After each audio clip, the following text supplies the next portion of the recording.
Please subscribe to our channel, Pacific Front Untold, and be sure to leave a comment after watching a video. The Japanese occupation of Indonesia during the Second World War had a profound economic impact in shaping the country's post-war economic policies and development. Post-war Indonesia experienced a gradual increase in political radicalism as it tried to break from colonial institutions that had shaped its infrastructure for over a century. During the post-colonial era, despite the political independence gained after World War II, Indonesia eventually became a nation overseen by autocratic rule. This post argues that the main reasons for Indonesia's political transformations, despite their newly gained sovereignty post-war, were 1. A weakened administrative apparatus after the struggle against both the Dutch and Japanese occupation, and 2. That Indonesia's economic system thus remained foreign-dominated.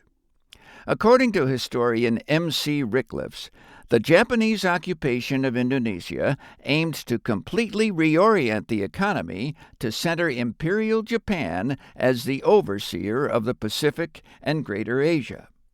Such a plan thus required the removal of Western influences akin to a colony's relation to the metropole.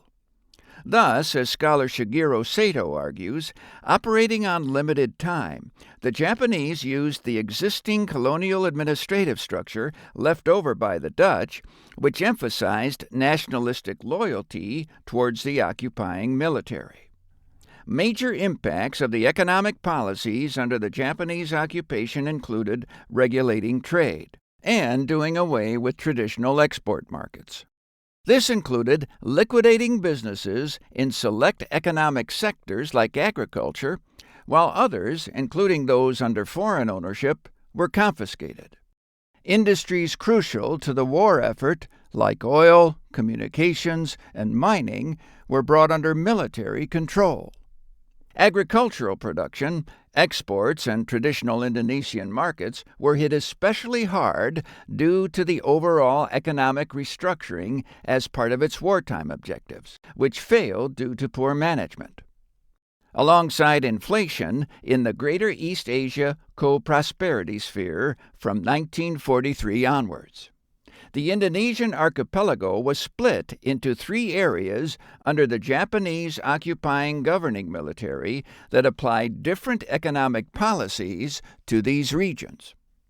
Java and Sumatra fell under the 16th and 25th Area Armies, respectively, under the Southern Expeditionary Army Group, tasked with all military operations within the Southeast Asian and Southwest Pacific regions during the Second World War.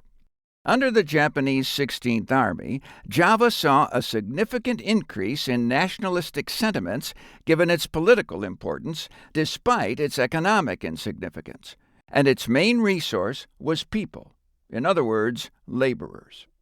Sumatra, on the other hand, under the Naval 25th Army, witnessed the highest amount of oppression given its economic importance for its raw materials like oil and rubber, and consequent supposed political irrelevance.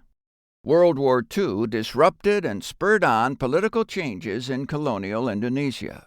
Such economic and social interferences propelled mass labor mobilization towards increasing agricultural produce, with an emphasis on cotton production. The focus on labor and war ammunition came at the cost of food production. The Japanese policy of self-sufficiency failed to increase food and clothing supply, with the tax system disrupting the local distribution of rice. Furthermore, the global economic disruption caused by the war adversely impacted the export-import industries in Indonesia and its native subsistence economy, causing labor productivity to plummet. The resulting strain on the economy led to the significant loss of life amongst the Indonesian populace.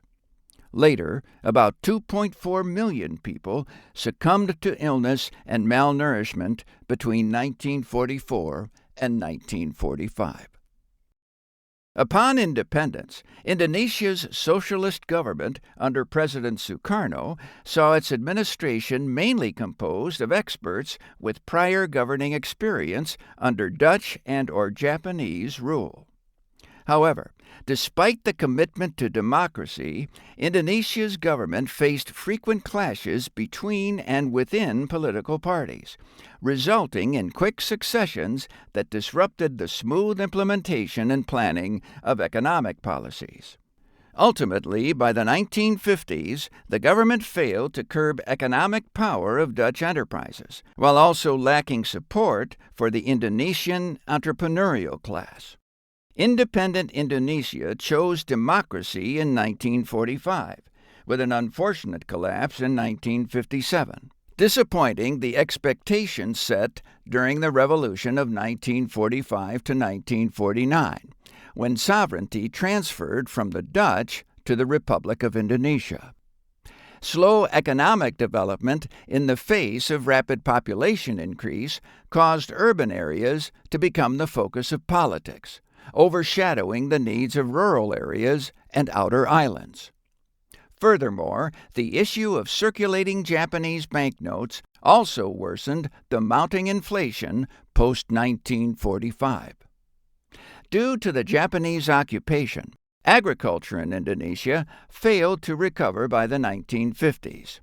The weakened administrative system, replete with foreign-dominated enterprises, exacerbated the already growing political instability, thus pushing the economy and society towards gradual radicalization as seen under Japanese occupation.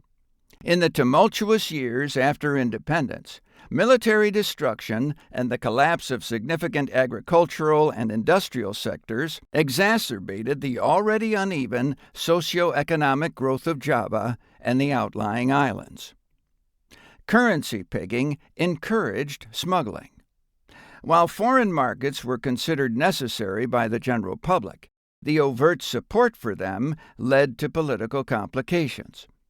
Issues of inflation, falling exports, and poor salaries, exacerbated by corruption and maladministration, contributed to the increasing radicalization throughout the 1950s that gradually steered the country toward an increasingly autocratic rule under the new order, led by President Sukarno.